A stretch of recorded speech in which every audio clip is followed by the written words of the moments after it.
Sasa nina zawadi fulani ambayo nataka nimtolee huyu. Kama mwalimu nitampa tunzo. Hii hapa ni tunzo ndo nitaiita. Sidhani kama ashawahi kufanya mtu, lakini mimi hapa nimejisikia tu. Ndio kikubwa changu kwanza hiki.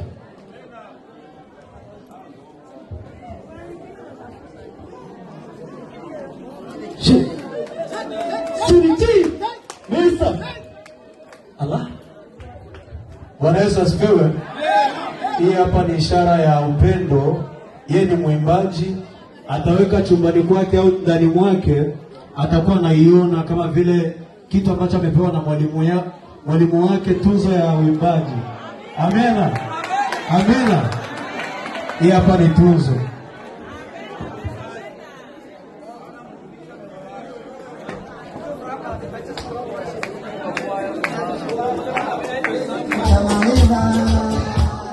Na uzao wake utamiliki hivi vyumba hivi.